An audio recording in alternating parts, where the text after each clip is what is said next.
Hello, this is Andrew with Missing Remote. We have the Continental GP5000 TL for Tubeless here, and gonna have a look at these. Before getting started, I have to admit first off that I'm not unskeptical about Rode Tubeless, which means I guess I'm skeptical about it. But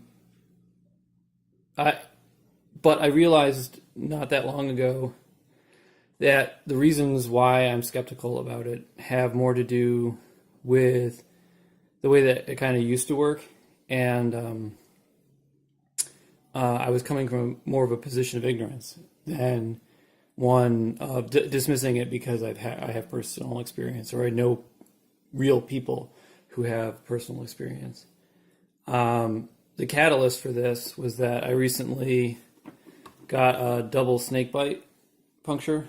I don't know if you can see that really well, but this happens, for those who don't know, when the rim of the wheel, let's pretend that, comes down on the tire so hard that it pushes the inner tube, into whatever surface that it's holding it against. And if that's a sharp edge, like in this case it was the edge of a pothole, it goes through the tube and pops it. And in this case, this tube was unrecoverable because of where the bites occurred and how they were spaced. It just would have been really difficult to patch it. Not that in and of itself is a huge problem, but it's something that Rode Tubeless shouldn't suffer from. So I figured I would just give it a go, and we'll see what happens.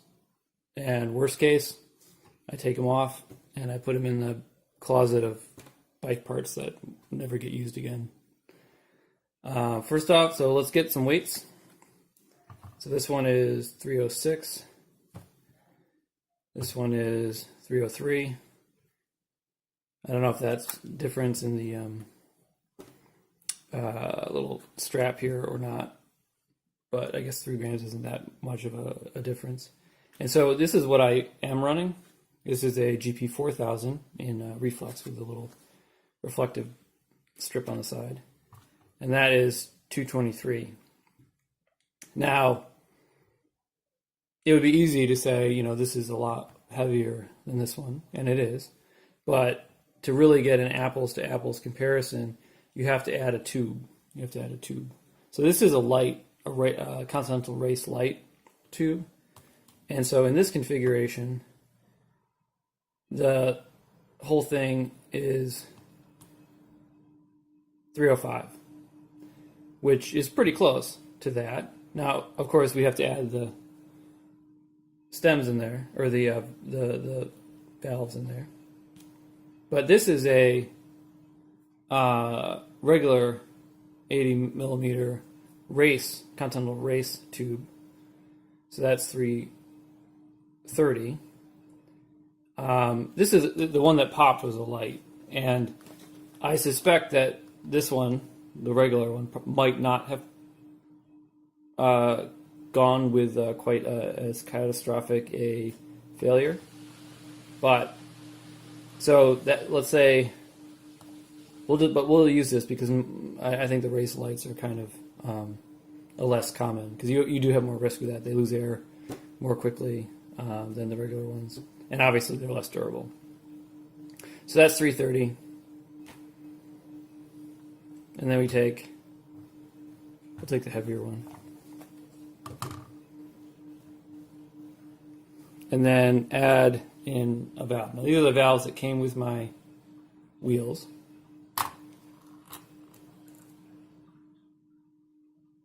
That's 312. And then you'd add 30 milliliters of sealant to that. So it'd be like, 42? So that's pretty close. Not as close as I'd like, but it is close. Now I'm planning to use these Milk It stems, which will also be reviewed. And so that's actually, it looks like about the same. Yeah, same weight. So it is heavier. So that bothers me a little bit. But one of the advantages of tubeless is that the rolling resistance should be significantly better than this setup. And the reason for that is because the tube rubs against the inside of the tire when you've got it installed that way. So I hope that what I lose in weight or gain in weight, I more than make up for in rolling resistance. And since I'm starting here with my AERO wheels, weight isn't as important anyway, so hopefully it works out. So I'm going to get these installed on the wheels, and hopefully, and we'll show that, and go from there. So here's the wheel, the rear wheel, and it came from Reynolds with tubeless tape on it. So I'm planning to try using that first, and then hopefully it holds, and then I won't have to replace it until then, for quite a while. So there's the milk it valve. So we're going to go ahead and install that.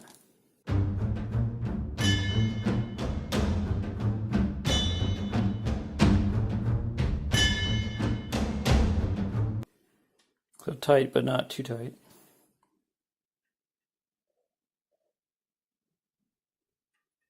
All right. Hopefully that's tight, but not too tight.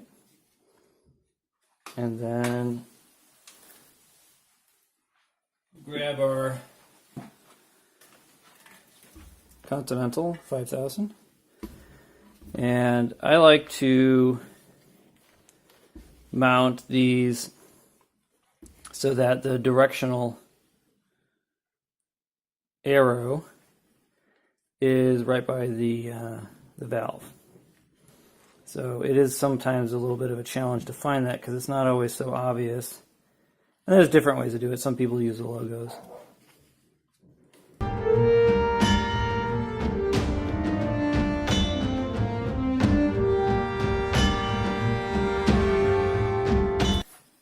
That's tight.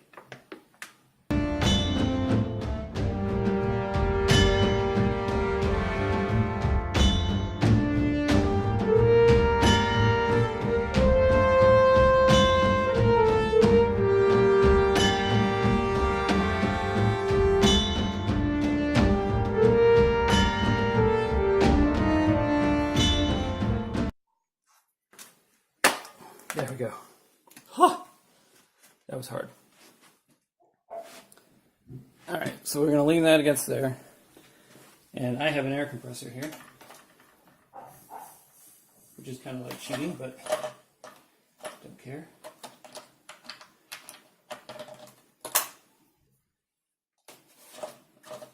Crank it all the way up. Install my Schrader to Presta adapter. Get that mic cord out of the way.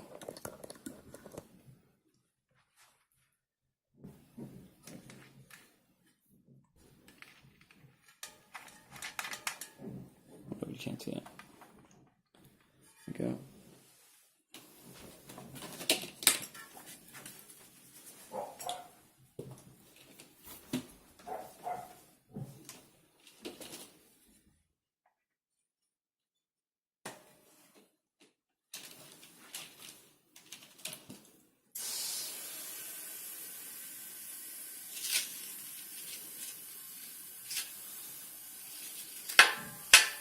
Wait for the pings.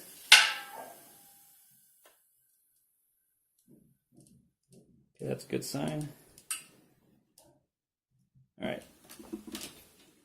So I'm going to walk it around to encourage more ping. Actually, I'll just inspect it. Looks pretty good, actually.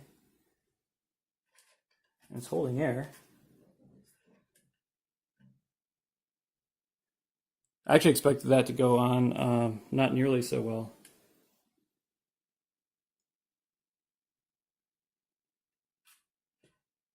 All right, well, let's check the pressure.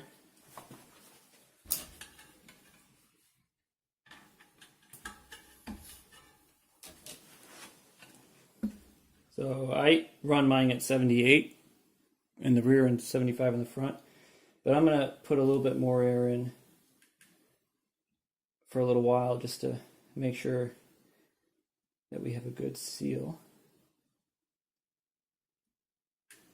All right, so that's 85.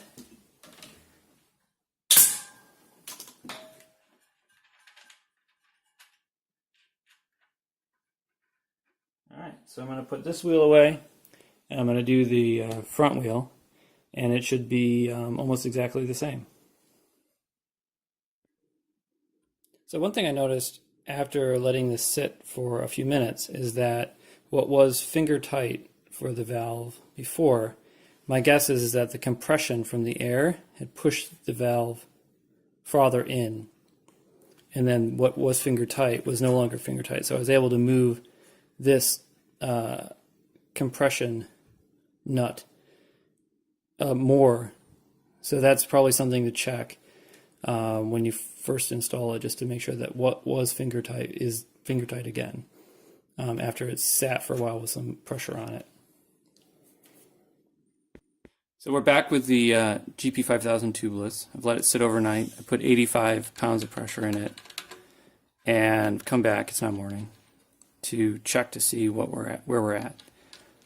For some context, the tubes that I was using with this bike, the Continental Race and Race Light, also lose air. The Light, it loses pressure at about 5 pounds in the same period of time. And so here we have 77.5, so that's what, 7.5 pounds. So a little bit worse than the Race Lights. But it's also, there's no sealant in here, so there's some margin for improvement. I would have liked to have seen better, but it's good. It's close enough that I think it's probably still a success. All right, so first ride complete. I'm gonna just check air pressure to see what, if anything, we lost. Ride was about an hour, about just over 20 miles. And I lost a bunch putting it on there, and it says 75. So let's go to the front and see what we got there. Let's put that back up. And hopefully I can get on there without losing air, or too much air.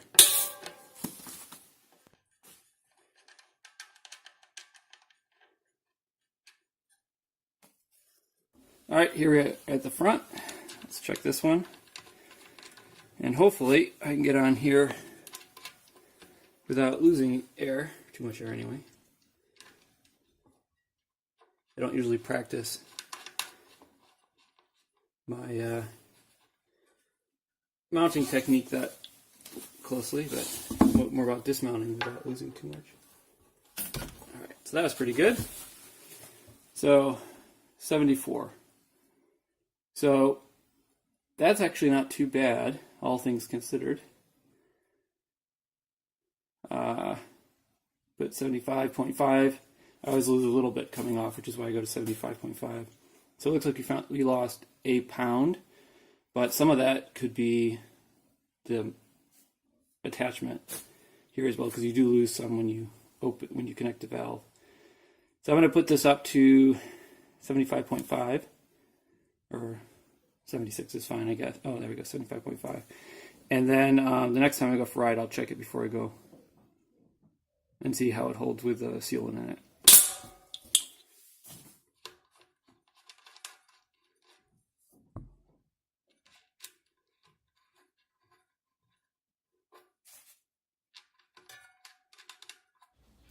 With a little over 100 miles on the Continental GP5000 TL or Tubeless. I think I probably have enough experience with them to give some impressions on the tire and how it works. And I think the main takeaway is that it works, and it's really not any different, or different enough anyway, that I really notice it versus the fact that it's tubeless, or a GP5000 versus the GP4000s that I was running. And I guess you can take away from that whatever you want to. The only real difference that I've noticed is that they're slightly narrower than the GP5000, or sorry, GP4000. So these measure in on the wheel. These are 19 internal width. On the installed, they're about, it says 26.3, and this wheel is just shy of 28. So in theory, anyway, well, I guess not in theory, in real terms, they're slightly more aerodynamic than the GP4000s, which were measuring right about 28, like 27.9 or something like that on this wheel. Now, whether or not you notice that difference in real terms, probably not, but it is something that I guess if you're really focused on that, or if you ride really, really fast, maybe there's some benefit to be had there. Another thing that I've kind of noticed is that the tire itself is slightly stiffer than the GP4000 when I touch it, but that doesn't really translate into a practical application or practical feeling when I'm riding it. It just feels like a very nice tire, much like the GP4000 felt like a really nice tire. There's plenty of grip. It handles really well. Yeah. So I guess the real test is when or if I run over something that would, or hit something that would cause a puncture on a standard tubed tire, and to see how that would, work on the tubeless. But that's not something I'm going to force, because I'd rather not ruin them, and I'd like to get as much lifespan out of them as I can. So hopefully that's useful. So far I've just been pretty happy with it, I guess. But I don't, without that bit of puncture testing, I guess I don't have a good sense of whether or not it's going to be worth it in the long term to deal with the additional maintenance headache that probably will come up, because in every 4 or 6 months you're supposed to check the sealant, and that should be a lot easier with the milk it tubes, but it's still not, as easy as not doing anything that you do with an inner tube tire. So hopefully that's useful. If you thought so, please like the video, subscribe to the channel, and if you have any questions or if you want me to test something, just let me know in the comments. If I know, I'll answer as quickly as I can. If I don't know, then I'll have to do some research or something. Cheers.